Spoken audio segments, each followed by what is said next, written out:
Hello, welcome back to Pride Reviews, folks. Today's media landscape seems to be improving. That delve into the nuances of identity and explore how there's no singular experience or right way to be queer. These dramas gave the community a shared point of connection, worked to change perceptions around queerness, and gave viewers an opportunity to see queer characters who were both complex and thriving. For many, these shows were a singular, vital way to feel seen and loved. With an increasing amount of young people openly identifying as queer, the media we consume will only continue to reflect this reality. From a lesbian period piece to swashbuckling gay pirates, check out these currently streaming shows, with some that don't necessarily center on a queer lead, that celebrate LGBTQ+ stories, making them just as vibrant and vital as ever. But first, if you're new to our channel, make sure to hit subscribe and ring the bell to be notified about our latest contents. Yellow Jackets. If Yellow Jackets premiered 10 years ago, the four main leads, Shauna, Taissa, Natalie, and Misty, likely would have all been just white and straight. But thankfully, that isn't the case, as the series wouldn't be the same without Taissa, played in two separate timelines by Tawny Cypress and Jasmine Savoy Brown. The series, which premiered in 2021, follows a high school girls' soccer team whose plane mysteriously crashes in the woods, forcing them all into increasingly Lord of the Flies-esque scenarios that eventually lead to cultism, cannibalism, and possibly witchcraft. While Taissa's story isn't about her identifying as a lesbian, it's certainly an integral part of who she is, and her sexuality plays into both her teen and adult storylines, where she fends off creatures both real and, possibly, supernatural as they target her girlfriend, and later, her wife and child. Yellow Jackets may be the definition of "I support women's wrongs," that a show finally acknowledges that yes, there are queer women who play and love soccer, as Megan Rapinoe can attest. Our Flag Means Death. David Jenkins' Our Flag Means Death is an unabashedly queer romp on the high seas. Loosely based on the life of Stede Bonnets, the gentleman pirate, the series takes liberties with history and portrays a romance between Stede and the notorious pirate Blackbeard. Full of dark humor and pathos, the story follows the genteel Stede as he learns to be a little more ruthless and attempts to teach Blackbeard to be a little less so.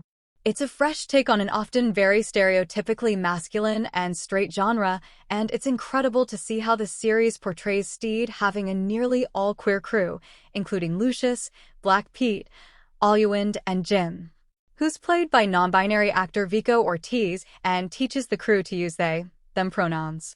This is in stark comparison to shows in the early aughts, which were often criticized for teasing audiences with possible romantic relationships between gay leads, only to pull back last minute, a term called queerbaiting. In a Verge interview, Jenkins admitted that he had no idea how prevalent queerbaiting was, and he found it heartbreaking how many fans were afraid to let themselves believe that the show really was leading up to a Stede and Blackbeard romance.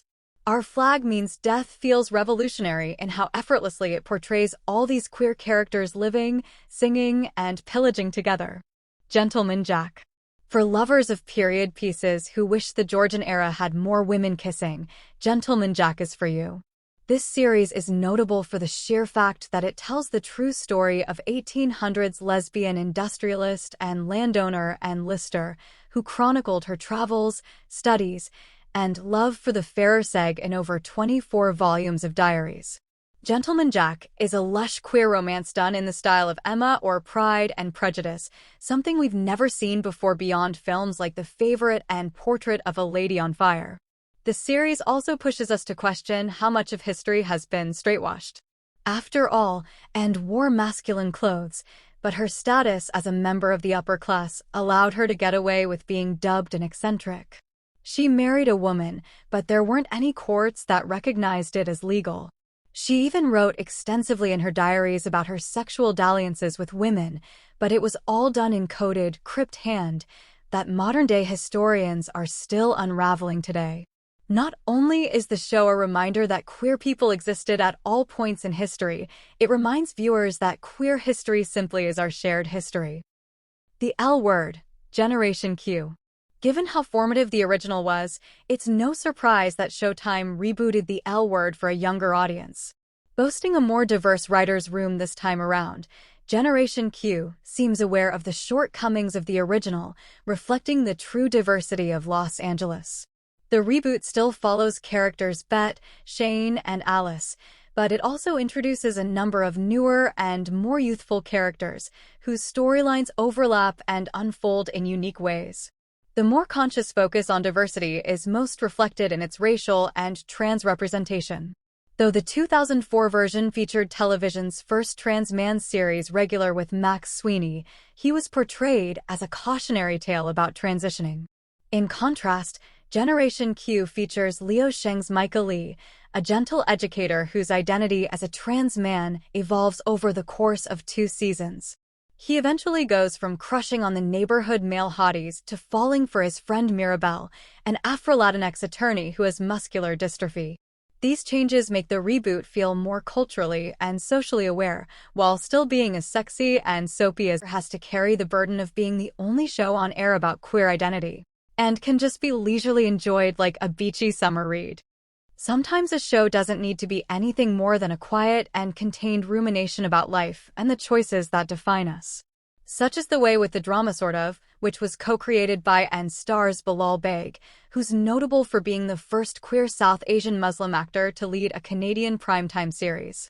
Baig plays Sabi, a gender-fluid Pakistani Muslim nanny who's a little too nice for their own good and is torn between a big, life-changing move or staying put to care for a family. As Baig explained to Extra Magazine, the show is less about a traditional coming-out narrative than it is about somebody who's on the quieter side of life, who exudes a calm energy and aura. The result is a pretty soothing and tender dramedy that feels similar to Fleabag and also doesn't shy away from the cultural clashes that Sabi faces as a non-binary brown person.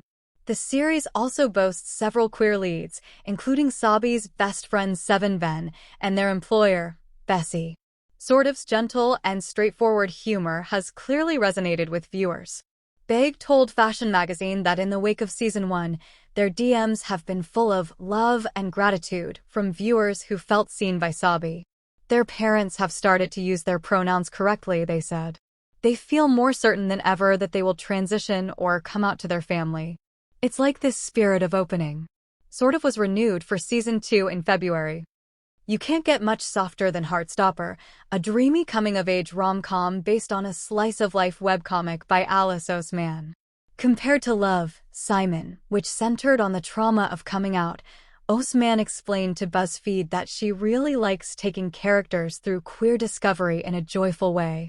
The story follows Charlie, an awkward schoolboy who falls in love with Nick, the good-natured jock he sits beside. The series also expands the comic story to include Charlie's almost entirely queer group of friends, which notably includes Elle, a trans girl who transfers to a nearby girls' school and forms her own group of queer friends there and pursues a romance with Tao, her friend from her previous all-boys school. While the series doesn't avoid acknowledging teenage homophobia and bullying, these issues are often smoothed over with the giddiness of having a teen crush. Heartstopper feels radical in how it doesn't dwell on feelings of shame, and instead centers itself around the joy of a young queer person being able to live their full and authentic self. This portrayal has clearly resonated with viewers. On the tin, you'd never expect Severance to have a queer romance among its many winding storylines. The sci-fi drama follows 4 people who elect to undergo a controversial procedure that severs their outside self from their workplace self. Think shades of Westworld meets Lost.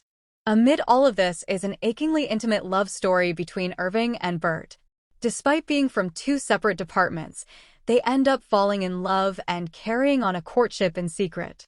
It's surprisingly tender, a term I never thought I'd use for a walk-in character, and it's heartwarming to see 2 older characters explore a gay romance without the show feeling like it needs to over-explain or label their obvious soulmate connection. The season cliffhanger between them also leaves plenty to explore in Season 2, which was announced in April. American viewers might be unaware of how beloved the Mexican telenovela Rebelde was within the Latinx community in the early aughts. The original series centered around a band formed at a super elite boarding school, and like the now iconic Spice World movie, featured a real and popular musical group playing the characters. Grunge girl character Roberta was dubbed by many as their moment of gay awakening, but none of the lead characters actually had any gay romances. That crucial shortcoming has been fixed in Netflix's reboot of the series, which has some callbacks to the original, but mostly focuses on a new group of students at Elite Way School. Just like the other teen-centric shows on this list, the series is celebrated for having several queer characters in the cast. There's Andy, who falls for Amelia, and together they explore their attraction to women for the first time. There's also Luca, the band's gay musician who berates classmates who throw around slurs. While Nita Manzer's British sitcom We Are Lady Parts largely focuses on straight character Amina, the series is boundary-breaking in how it centers a punk rock band made entirely up of Muslim women. Among the members is drummer Aisha, who has an awakening mid-season when she's struck with love at first sight for a woman, influencer Zarina. While Aisha's burgeoning queerness is not the focus of the season, which only consists of 6 short episodes, the series was renewed for a second season, leaving space for Aisha's identity to be explored further. Regardless how briefly the show depicts Aisha's crush, We Are Lady Parts is one of the few, and possibly the only, current depictions of a queer Muslim woman on television. It's a refreshing reminder that years after the original The L Word, television is slowly exploring the intersections of what it means to be a queer person of color who's moving against the grain in their own culture. Just like The L Word, Queer as Folk is making a comeback in the hopes of resonating with today's audiences. Stephen Dunn and Jacqueline Moore's new series kicks off with a shooting at a gay club in New Orleans, which is then used to explore how each character manages their trauma. Compared to the original, this rebooted version of Queer as Folk tells a much wider and more varied set of stories through characters like Brody, his trans best friend Ruthie, and drag performer Mingus. The series is not so much a reboot as it is taking what's behind the original, the idea of queer defiance and queer joy, and telling a story about that. Executive producer and writer Moore, who is also trans, she wanted Queer as Folk to be able to speak to a new generation. If you want more videos like this, then check out these 2 videos, or you can check the description links and don't forget to subscribe Pride Reviews for more new weekly updates.